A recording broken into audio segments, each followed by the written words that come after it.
Hello everyone, welcome to prep IAS. दोस्तों, आज की इस वीडियो में मैं डिस्कस करने वाला हूं एक एडिटोरियल जो आया हुआ है अपने इंडियन एक्सप्रेस न्यूज़पेपर के अंदर में। आर्टिकल क्या कहता है?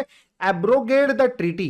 ठीक है, तो ये इंडस वाटर ट्रीटी के बारे में है जो इंडिया ने यूनिलैटरली सस्पेंड कर दिया है आफ्टर पहलगाम टेररिस्ट अटैक, जहां पे 25 प्लस इंडियन सिटीजन्स की डेथ हो गई, उनको मार दिया गया। उसके बारे में बात करेंगे, लेकिन थोड़ा सा इस प्रोग्राम के बारे में आपको बता के चलता हूं। देखिए, पहले हम लोग चैनल पे डेली न्यूज़पेपर एनालिसिस लेके आया करते थे, जहां पे द हिंदू के मैं मेजर एडिटोरियल डिस्कस किया करता था और आर्टिकल डिस्कस किया करता था।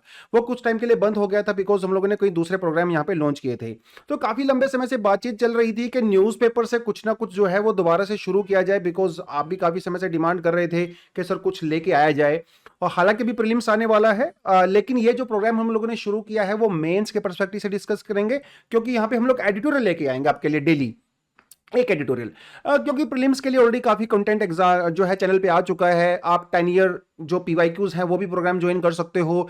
500 टॉपिक्स जो बिल्कुल करंट अफेयर बेस्ड हैं, सभी सब्जेक्ट थे, वो भी चैनल पे आ चुके हैं। तो प्रीलिम्स के लिए आप वो देख सकते हो, टेस्ट सीरीज आप लगा सकते हो। लेकिन मेंस के लिए अभी हम लोगों ने शुरू किया है, ताकि जब आपका प्रीलिम्स क्लियर हो तो मेंस के लिए आपके पास कुछ डिसेंट कंटेंट जो है वो चैनल पे रहे, वो हम लोग ने डिस्कस किया है।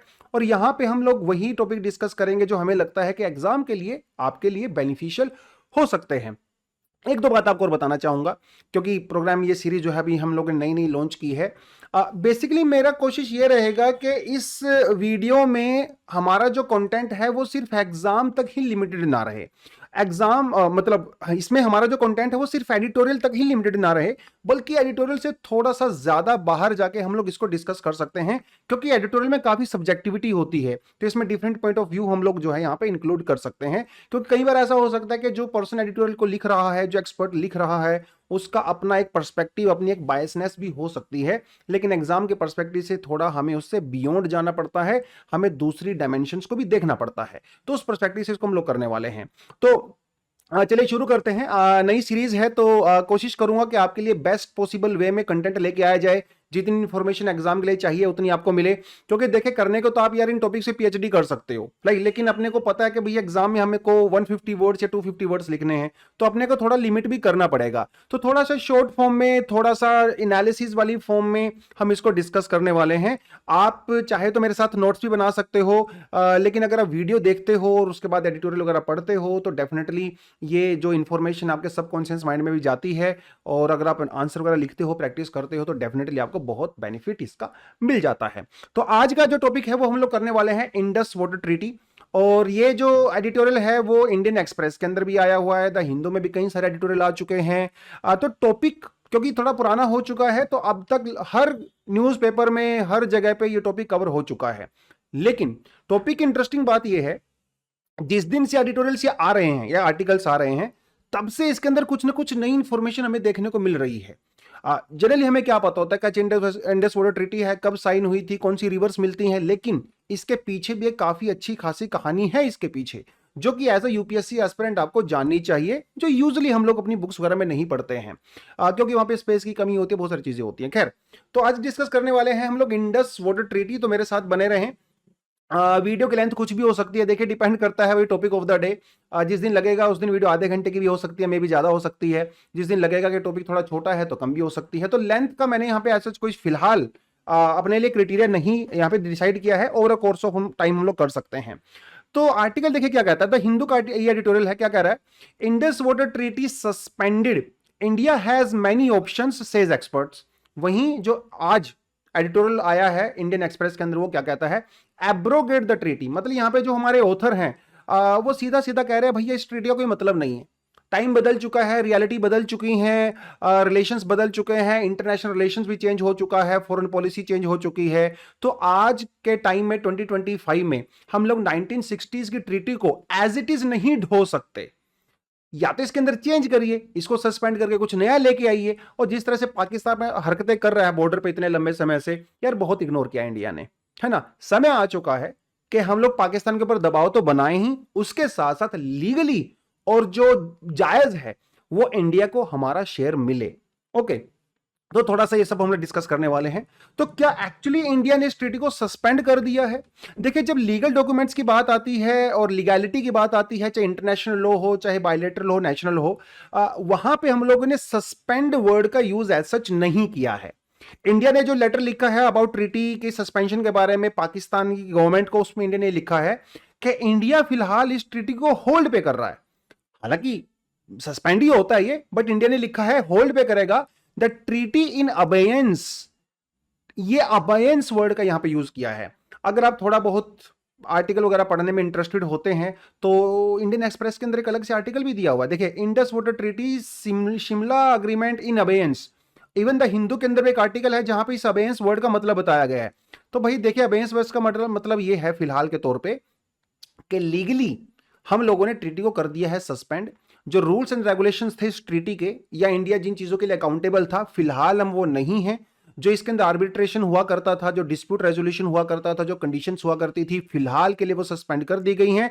अगर पाकिस्तान इसमें कुछ करना चाहता है तो फ्यूचर में कर सकता है। कहने का मतलब यह है कि इंडिया ने यह कहा है कि भाई देखिए, आपकी जो हरकतें, अच्छा, इंडिया ने डायरेक्टली उनको ये भी नहीं बोला कि टेररिस्ट अटैक हुआ है। इंडिया ने सिर्फ ये कहा है कंडीशंस चेंज हो चुकी हैं। क्या कंडीशन चेंज हो चुकी है वो भी आपको मैं बताऊंगा। लेकिन इंडिया ने ये कहा कि इसको हम लोग फिलहाल अबेंस में रख रहे हैं। मतलब इंडिया के जो प्रोजेक्ट्स वगैरह वहां पे चल रहे थे, चाहे वो बगलीहार हो, रातले हो, अभी इंडिया उनको आराम से कर सकता है, लेकिन अब से पहले पाकिस्तान वहां पे दिक्कत कर रहा था। लेकिन क्या इंडिया पानी को रोक सकता है क्या? ये बहुत बड़ा क्वेश्चन पूछा जा रहा है।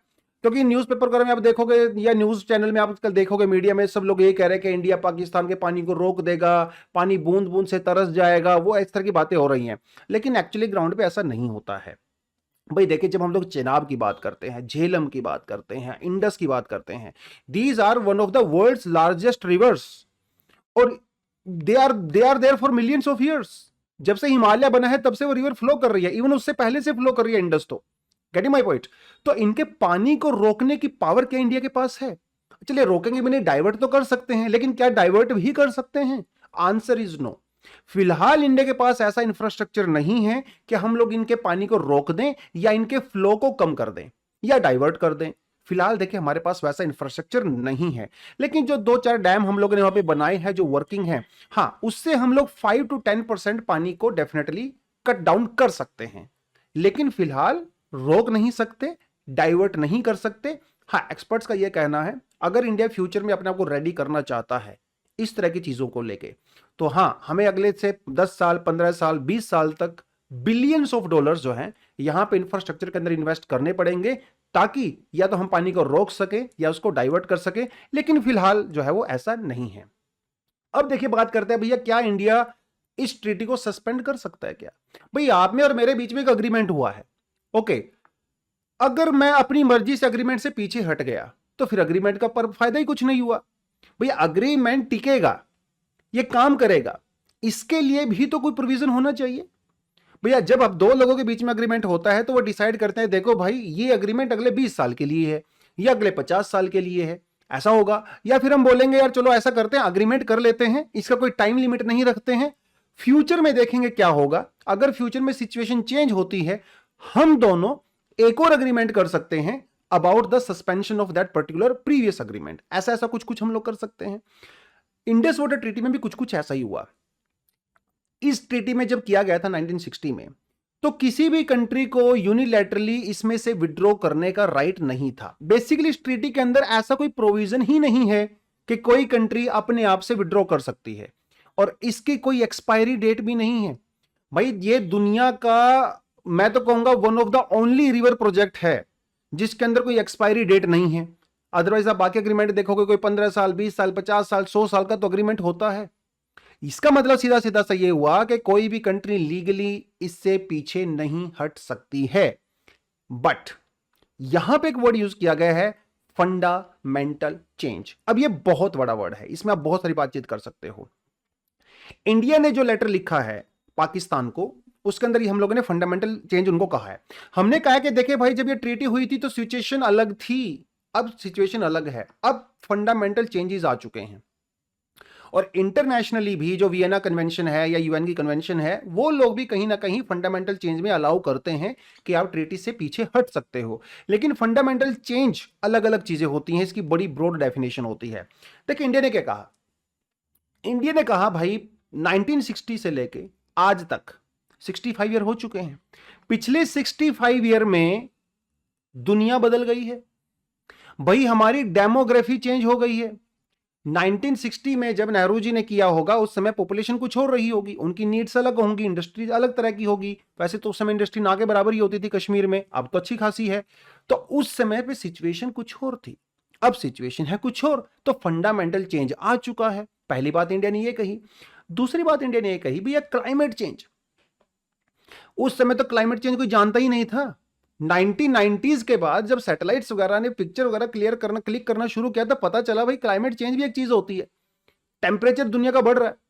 तो क्या क्लाइमेट चेंज का फर्क यहां पे पड़ेगा? बिल्कुल पड़ेगा। क्या वो 1960 के अंदर इंक्लूड किया गया था प्रोविजन? ऑब्वियसली नॉट, बिकॉज हमें पता ही नहीं था।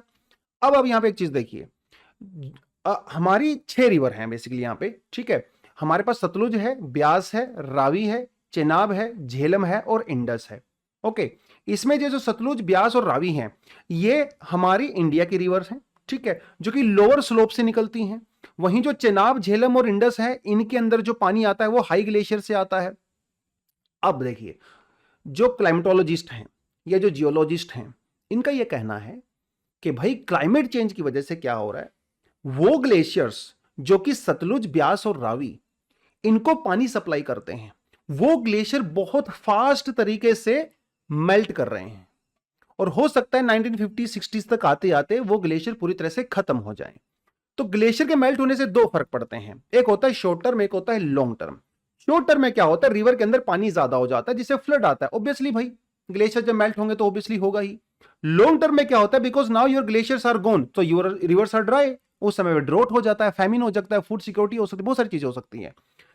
अब यहां पे सिचुएशन पता क्या है, सिचुएशन ये है कि जो लोअर ग्लेशियर्स हैं जो कि हमारे सतलुज, ब्यास, रावी को फीड करते हैं, ये हो रहे हैं बहुत फास्ट मेल्ट हो रहे हैं, रिसीड कर रहे हैं। वहीं वो ग्लेशियर जो आपकी झेलम, आपके चिनाब और इंडस को फीड करते हैं वो स्टेबल हैं, वो है स्टेबल, क्योंकि हाई स्लोप से निकल रहे हैं, जैसे मान लो काराकोरम।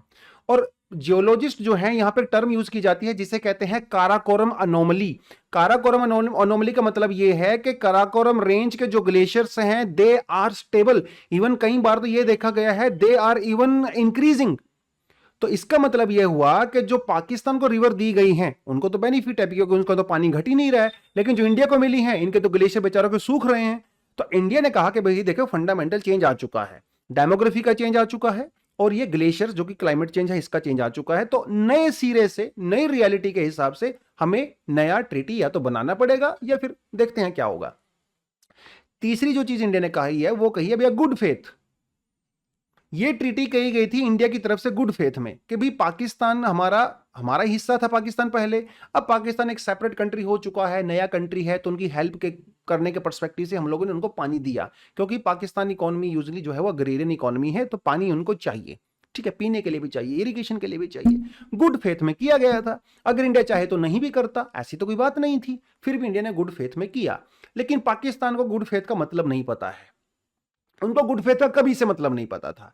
भाई हमारे अटल बिहारी वाजपेयी जी बस में बैठ के पाकिस्तान चले गए और अपने साथ बॉलीवुड की सेलिब्रिटीज को लेकर बहुत सारी वहां पे डिनर किया, सब घूमे फिरे, प्यार मोहब्बत की बात हुई, आपने क्या क्या पीछे से कारगिल कर दिया। तो गुड फेथ का पाकिस्तान को मतलब नहीं पता है। तो इंडिया ने कहा बिकॉज आप गुड फेथ में एक्ट नहीं कर रहे हो, इसीलिए मैं इस ट्रीटी को फिलहाल एक तरह से सस्पेंड कर रहा हूं, इसको होल्ड पे कर रहा हूं। तो ये बात है कुल मिला के। तो लीगल तौर पे yes, India can not suspend it unilaterally according to Indus water treaty act, but yes हम लोगों ने कर दिया है, हमने कहा है कि फंडामेंटल इसके अंदर चेंजेस आ चुके हैं। ये है कुल मिला के सारी की सारी बात। वैसे ये ट्रीटी देखा जाए हिस्टोरिकली तो इंडिया के लिए तो अनफेयर ही थी भाई, ये ट्रीटी इंडिया के लिए भी कभी फेयर थी ही नहीं। वो तो हमने एक बड़ा भाई होने के नाते पाकिस्तान को पानी दिया, लेकिन उसने, छोटे भाई ने क्या किया, हमारी पीठ में हमेशा छुरा ही घोपा है। अभी पहलगाम में घोपा है, 26/11 में घोपा, बहुत सारे रीजन, कारगिल, उससे पहले पता नहीं क्या क्या, पाकिस्तान ये सब करता रहता है। तो थोड़ा सा इसमें आगे बढ़ने से पहले एक बार बैकग्राउंड जानता कर लेते हैं थोड़ा सा। एंड आई अज्यूम कि आपको वैसे इसका बैकग्राउंड पहले से पता होगा, लेकिन एक दो पॉइंट आपको नए देखने को मिलेंगे। मेरे लिए भी नए पॉइंट थे जब मैं एडिटोरियल को पढ़ रहा था, थोड़ा रिसर्च किया मैंने, तो इंटरेस्टिंग पॉइंट्स हैं।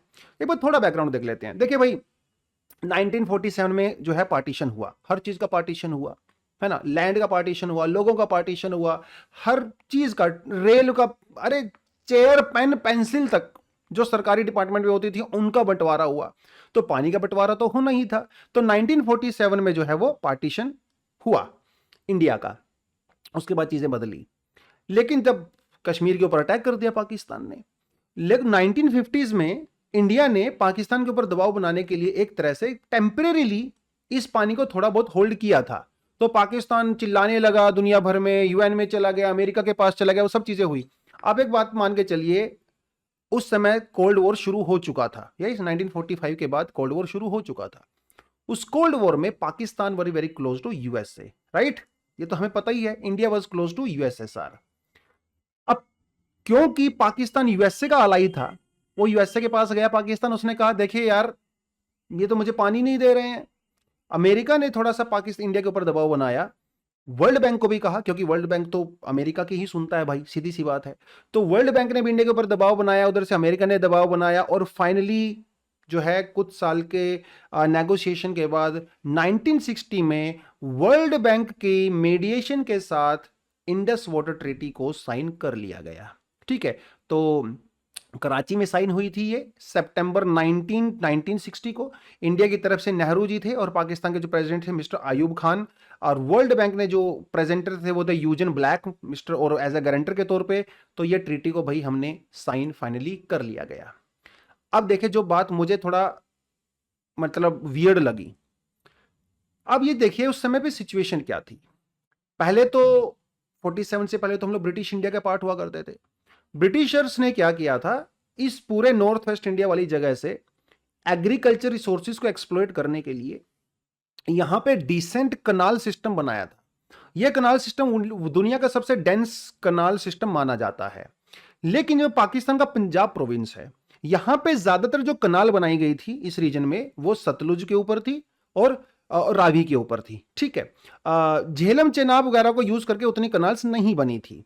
अब क्योंकि इस ट्रीटी में हुआ ये, इस ट्रीटी में जो वेस्टर्न रिवर्स थी, ठीक है, जो कि झेलम है, इंडस है, चेनाब है, ये तो चली गई पाकिस्तान के हिस्से में। जो ईस्टर्न रिवर्स हैं, जो कि हमारी सतलुज, ब्यास और रावी है, ये चली गई इंडिया के हिस्से में। अब प्रोविजन में ये कहता है कि क्योंकि अब हुआ ये, ईस्टर्न जो रिवर्स हैं वो इंडिया के हिस्से में आ चुकी हैं, और पाकिस्तान के अंदर जो मेजर कनाल्स हैं वो भी पाकिस्तान वो ईस्टर्न रिवर्स में बनी हुई हैं।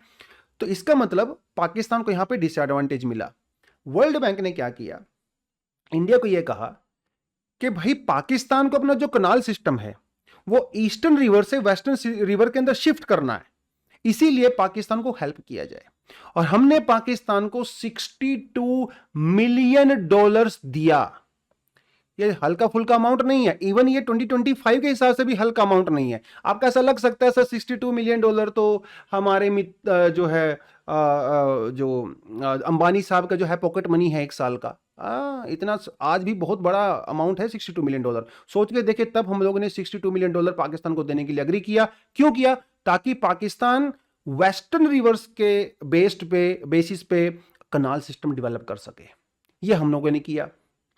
अब क्योंकि वर्ल्ड बैंक ये सब कर रहा था, तो वर्ल्ड बैंक ने क्या किया, जर्मनी, वेस्ट जर्मनी से, ऑस्ट्रेलिया से, यूएसए से, यूके से पैसा अरेंज किया और $1 बिलियन जो है वो देने का फैसला किया। हालांकि इसमें से ज्यादा पैसा तो पाकिस्तान को ही मिला, लेकिन कुछ डैम्स जो है वो इंडिया में भी बनाए गए। $1 बिलियन, उसमें से $305 मिलियन पाकिस्तान को एक्स्ट्रा दिया गया। वो बात अलग है कि पाकिस्तान ये पैसा लिया और टेररिस्ट कैंप के अंदर इन्वेस्ट किया। इंडिया ने जो को पैसा मिला, हम लोगों ने ज्यादातर उसे डैम बनाए, वो एक बात यहां पे अलग है। तो एक मेजर जो प्रोविजन था इस ट्रीटी का, इंडस वाटर ट्रीटी का, वो ये था कि जो ईस्टर्न रिवर्स हैं, सतलुज, ब्यास और रावी, इनको यूज करने का एक्सक्लूसिव राइट इंडिया को दे दिया गया। मतलब हम लोग इस पानी का कुछ भी कर सकते हैं, हम इसको कंज्यूम कर सकते हैं, ठीक है, अलग अलग तरीके से, इंडस्ट्री में कर सकते हैं, वैसे हाउस होल्ड में कर सकते हैं, आप इससे इरिगेशन भी कर सकते हो, हाइड्रो पावर जनरेशन कर सकते हो। तो एक तरह से पूरे का पूरा अधिकार इंडिया को दे दिया गया। हाँ, हालांकि आप यहां पे पानी डाइवर्ट नहीं कर सकते, वो एक बात अलग है। तो मतलब देखिए, डाइवर्ट करने का मतलब सीधा ये हुआ कि उस एरिया की पूरी इकोलॉजी को आपने डिस्टर्ब कर दिया। वहीं जो वेस्टर्न रिवर्स हैं, इंडस, झेलम और चेनाब, ये पाकिस्तान को अलॉट कर दी गई। तो 80% जो टोटल वाटर था इस ट्रीटी में, वो पाकिस्तान के हिस्से में चला गया, क्योंकि सतलुज, ब्यास और रावी वो सिर्फ 20% वाटर करती हैं इंडस बेसिन में, 80% तो बाकी 3 रिवर कर रही हैं। मतलब ये ट्रीटी इंडिया के लिए शुरू से ही अनफेयर थी, ठीक है। और अभी अगर आप देखें, अगर आप स्टेटमेंट्स को देखें मीडिया वगैरह में, तो जो कश्मीरी लीडर्स हैं वो तो यही कह रहे हैं कि हम तो इस ट्रीटी के कभी फेवर में थे ही नहीं, ये तो अनफेयर ट्रीटी है इंडिया को लेके। तो अब पहलगाम के बहाने से ही सही, लेकिन हां, अब इंडिया ने इस बात को रियलाइज कर लिया है कि अब कुछ ना कुछ सीरियसली इस ट्रीटी के बारे में हम लोग डेफिनेटली करेंगे। अब ये जो वेस्टर्न रिवर है, ये पाकिस्तान को दे दी गई। इसका मतलब ये तो नहीं कि इंडिया इसको यूज ना कर सके। अरे भाई, जा तो वो इंडिया की टेरिटरी से ही रही हैं, तो इंडिया इसका यूज कर सकता है, लेकिन नॉन कंजम्पटिव पर्पज के लिए। क्या इंडिया यहां पे हाइड्रो इलेक्ट्रिसिटी प्रोजेक्ट बना सकता है? Answer is yes. लेकिन हाइड्रो इलेक्ट्रिसिटी प्रोजेक्ट बनाने के चक्कर में पानी को डाइवर्ट नहीं कर सकता और ना ही पानी को रोक सकता। हां, आप प्रोजेक्ट बनाइए, लेकिन पानी का फ्लो बराबर रहना चाहिए। इसको कहा जाता है run of the river project. मतलब रिवर रन करती रहेगी और रिवर रन करने के साथ साथ आपका प्रोजेक्ट भी रन करता रहेगा। आप इसे इरिगेशन पर्पस के लिए कर सकते हैं, लेकिन कुछ रिस्ट्रिक्शंस के साथ। अब इरिगेशन का मतलब ये तो नहीं कि भी पूरी झेलम रिवर को ही हम लोगों ने इरिगेशन में लगा दिया, ठीक है, रिस्ट्रिक्शंस हैं, कुछ कर सकते हो, कोई दिक्कत नहीं है। आप इसको जैसे फिशिंग वगैरह के लिए यूज कर सकते हो, डोमेस्टिक यूज के लिए कर सकते हो। तो इंडिया कर सकता है वेस्टर्न रिवर्स को use, but in the limited capacity, ठीक है। तो हम लोग उसको रोक नहीं सकते, यूज कर सकते हैं। अब भी सीधी सी बात है, भी ये दो भाइयों में अगर इस तरह का बंटवारा हुआ है तो झगड़ा भी हो सकता है, और जब भाई पाकिस्तान जैसा हो तो झगड़ा तो होगा ही, ऑब्वियसली बात है। तो उस अगर कोई डिस्प्यूट होता है हमारे बीच में, तो उसके लिए हम लोगों ने पहले से ही सोल्यूशन भी निकाल लिया है, और वो इस ट्रीटी के अंदर में ही निकाल लिया है। क्या करेंगे? 3 तरीके से हम लोग डिस्प्यूट को रिजोल्व कर सकते हैं। पहला है जी permanent Indus commission. Basically India और पाकिस्तान ने मिलकर एक परमानेंट कमीशन डेवलप किया है, जिसमें क्या होता है, हर साल ये कंट्री या हर सेकंड ईयर या हर ईयर होती है वैसे तो, हर साल ये लोग मिलते हैं, एक दूसरे के प्रोजेक्ट के बारे में एक दूसरे को जानकारी देते हैं। भाई हम लोग किस रिवर में कहाँ यूज कर रहे हैं, क्या कर रहे हैं, क्यों कर रहे हैं, और अगर आपको कोई दिक्कत है तो आप मुझे बताइए, मुझे कोई दिक्कत है तो मैं आपको बताऊंगा। तो मिल बैठ के भाईचारे से पीसफुल तरीके से उसको रिजोल्व करने का प्रोविजन है, जिसे परमानेंट इंडस कमीशन के अंडर में आता है। लेकिन अगर यहां पे सोल्व नहीं होता है तो क्या होगा? फिर आप पंचायत बुलाओगे। पंचायत किसकी बुलाओगे भैया? वर्ल्ड बैंक की बुलाओगे, क्योंकि जब ट्रीटी को साइन किया गया था तो वर्ल्ड बैंक ने गारंटी लिया था। अब आता है वर्ल्ड बैंक, तो वर्ल्ड बैंक कुछ न्यूट्रल एक्सपर्ट्स को अपॉइंट करता है। ये ना तो इंडिया की तरफ से होते ना पाकिस्तान की तरफ से होते, और दोनों ही पार्टी एग्री करती हैं कि भाई हाँ, अगर दो भाइयों के बीच में झगड़ा है तो गांव के ये प्रधान जी हैं वो दोनों के बीच में सोल्यूशन करेंगे, तो एक न्यूट्रल एक्सपर्ट वर्ल्ड बैंक बनाएगा। लेकिन ये जो वर्ल्ड बैंक है ना, वो सिर्फ टेक्निकल मुद्दों पे बात करता है कि डैम का डिजाइन कैसा है, उसकी डेप्थ कैसी है, भैया आपने क्या यहां पे यूज किया है, टनल कैसी बनाई है, टेक्निकल मुद्दों पे बात करता है। लेकिन अगर यहां पे भी सॉल्यूशन नहीं हुआ तो क्या होगा? उसके बाद आप जा सकते हो कोर्ट ऑफ आर्बिट्रेशन में, ठीक है। तो ये इंटरनेशनल ट्रिब्यूनल है जो लीगल बातों में जो है वो डील करता है। इसको टेक्निकलिटी से मतलब नहीं है, ये लीगल बात करेगा। ये इंडस वाटर ट्रीटी के जो प्रोविजंस हैं उसके ऊपर बात करेगा, ठीक है। और इसका डिसीजन एक्चुअली बाइंडिंग होता है। तो ये 3 रेजोल्यूशन जो है इसके अंदर आप यहां पे देख सकते हो। जैसा कि मैंने आपको शुरू से ही बताया कि इंडिया जो है वो इस ट्रीटी में शुरू से ही डिसएडवांटेजेस पोजीशन में था। वो तो नेहरू जी का दिल बड़ा था, हम लोग सिग्नेचर कर लिया, या आप ये कहिए पाकिस्तान की जो नेगोशिएशन करने की डील थी वो थोड़ी ज्यादा अच्छी थी, अमेरिका का दबाव था, वेस्ट वर्ल्ड बैंक का जो भी था, इंडिया डिसएडवांटेजेस पोजीशन में था। दुनिया में आपको कोई और एग्जाम्पल ऐसा दिखेगा ही नहीं जहां पे अपर रिपेरियन कंट्री ने ऐसा अग्रीमेंट किया हो। अपर रिपेरियन कंट्री का मतलब यह होता है कि जहां से वो रिवर ओरिजिनेट करती है और सबसे पहले वहां से फ्लो करती है, उसके बाद वो दूसरी कंट्रीज में जाती है। अब इंडिया क्या है, यहां पे अपर रिपेरियन कंट्री है, ये रिवर या तो यहां ओरिजिनेट होती है या पहले यहां से फ्लो करती हैं। पाकिस्तान जो है लोअर रिपेरियन कंट्री है, वहां पे पानी बाद में जाता है। दुनिया में कोई ऐसा एग्जाम्पल है ही नहीं। लेकिन नेहरू जी बड़े दिल वाले, उन्होंने कहा कोई चक्कर नहीं है भाई, बेशक ये रिवर मेरे यहां से ओरिजिनेट होती हैं, निकलती हैं, लेकिन हम लोग पाकिस्तान को पैसा भी देंगे और पानी भी देंगे। कोई और एग्जांपल आपको दुनिया में ऐसा नहीं मिलेगा।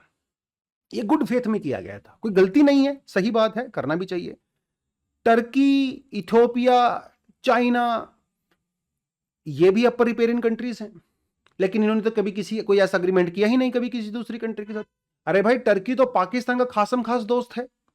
हर दुनिया में कुछ भी हो जाए, टर्की हमेशा पाकिस्तान की साइड लेता है। टर्की ने खुद सीरिया के साथ या इराक के साथ ऐसा कोई अग्रीमेंट नहीं किया, लेकिन हमें ज्ञान देता है कि आप ये करिए, वो करिए, इंडस वाटर ट्रीटी को मेंटेन करिए। तो ऐसा कोई आपको नहीं आता। पाकिस्तान ने इस ट्रीटी को डिप्लोमेसी में बार बार वेपनाइज किया है। जब भी कोई इंटरनेशनल यूएन के वगैरह के अंदर कहीं पे भी बात होती है, तो पाकिस्तान हमेशा ये वोटर वाली बात जो है वहां पे रख के इंडिया के ऊपर दबाव बनाने की कोशिश करता है। और देखा जाए तो भाई, देखा जाए, ये रिवर है तो इंडिया की टेरिटरी में ही ना, चेनाब, झेलम, इंडस, लेकिन हम लोग अपनी खुद की टेरिटरी में फ्लो करती हुई रिवर का पानी ही यूज नहीं कर सकते। कितनी अजीब बात है। तो कहीं ना कहीं इंडिया इससे आइसोलेट हो रहा है, बिल्कुल हो रहा है।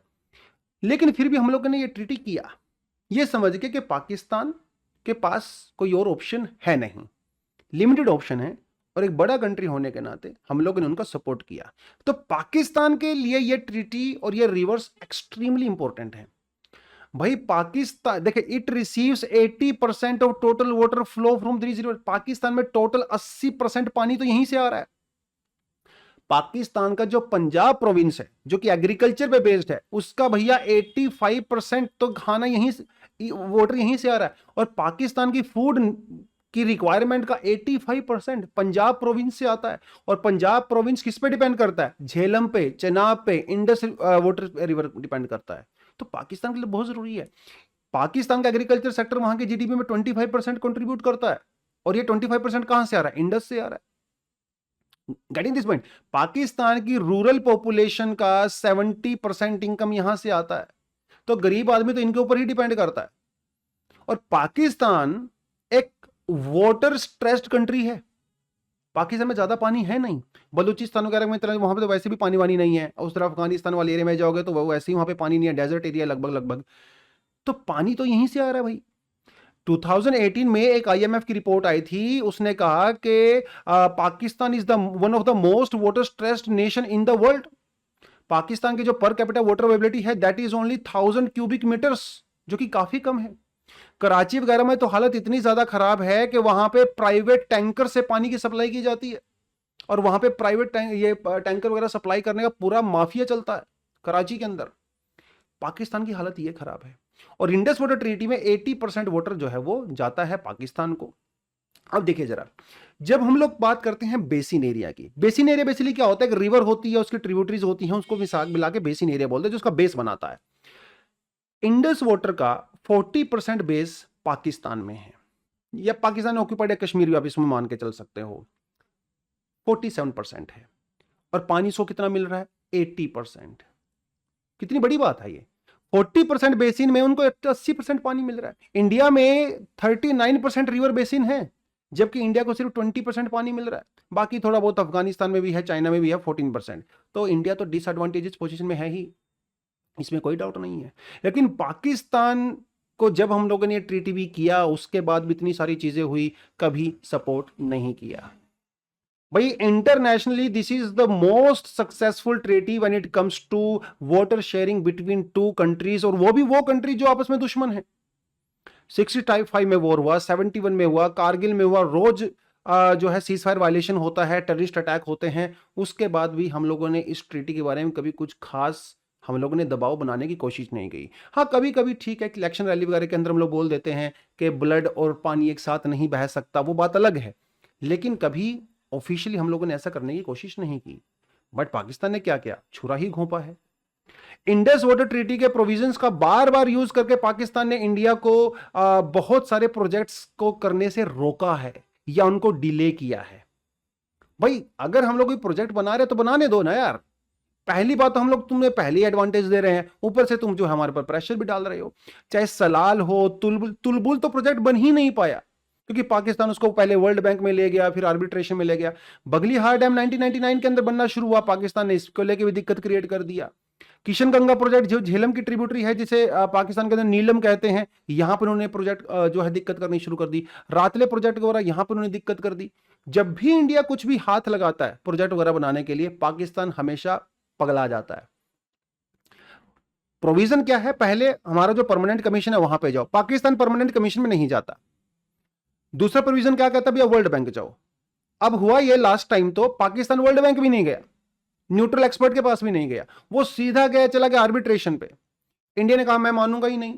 भाई आर्बिट्रेशन में अब तभी जा सकते हो दोनों पार्टी अग्री करती हैं, इंडिया ने अग्री ही नहीं किया। उन्होंने कहा भाई पहले वर्ल्ड बैंक तो जाओ यार, उसके बाद वहां जाओ। तो ये सारी चीजें होने के वजह से ये प्रोजेक्ट्स या तो डिले हो गए या रुक गए। तो पाकिस्तान ने कभी हमें कोऑपरेट नहीं किया है, कभी नहीं किया है। अब कुछ सवाल ये आते हैं लोगों के मन में, अगर इतना ही आसान होता इस ट्रीटी को रोकना या सस्पेंड करना, तो इंडिया ने पहले क्यों नहीं किया, क्यों इतनी दिक्कतें आ रही थी? अरे भैया मोदी जी तो 2014 से है ना, वो तो हमेशा बात करते हैं ट्रीटी की रोकने की। मोदी जी को भी 10-11 साल लग गए, और वो भी अब, क्योंकि पहलगाम में अटैक हुआ। अगर अटैक नहीं होता तो शायद मोदी जी इसके बारे में कुछ बोलते ही ना, करते ही ना कुछ। तो क्या दिक्कत है? कुछ लोग कहते हैं कि भैया एक इंटरनेशनल रूल होते हैं, कुछ इंटरनेशनल कुछ लॉज होते हैं जो कि आपको फॉलो करने पड़ते हैं क्योंकि आप इंटरनेशनल कम्युनिटी का पार्ट हो। बात तो सही है, लेकिन यहां पे हम लोग ऐसे सिर्फ गुडविल के बारे में बात नहीं करेंगे, हम यहां पे एक्चुअली लॉ के बारे में बात करते हैं। देखिए, जब 1960 में जब इंडस वाटर ट्रीटी बना दी थी, हम लोगों ने साइन कर दिया था, उस समय दुनिया में इंटरनेशनल वाटर्स को लेके या इंटरस्टेट रिवर्स को लेके कोई कानून था ही नहीं। उस कानून के आने से पहले हम लोगों ने ट्रीटी कर दिया था। इसीलिए इंडिया और पाकिस्तान को इतना प्रेज किया जाता है वर्ल्ड ओवर इस जबरदस्त ट्रीटी के लिए। जब दुनिया में कोई लोग एग्जिस्ट नहीं करता, हमने ट्रीटी कर डाला। यूनाइटेड नेशन के अंदर 1970 में बातचीत शुरू हुई कि कुछ ना कुछ किया जाए। 60s में जो है 70s में शुरू हुआ। 1970 में यूनाइटेड नेशन ने क्या किया, एक इंटरनेशनल लॉ कमीशन बनाया और इनको कहा कि भाई कुछ रूल्स बनाइए, स्टडी करिए, थोड़ा सा देखिए आसपास माहौल, और बताइए कि जो रिवर मल्टीपल स्टेट से पास होती है उसके लिए क्या किया जा सकता है। अब इस जो कमीशन ने कुछ साल तक रिसर्च किया और इन्होंने कहा कि जो रिवर होती है ना, वो एक शेयर्ड नेचुरल सोर्स होता है, मतलब दोनों का बराबर बराबर होता है, इंडिया का भी, पाकिस्तान का भी, अपर स्टेट का भी, लोअर स्टेट का भी।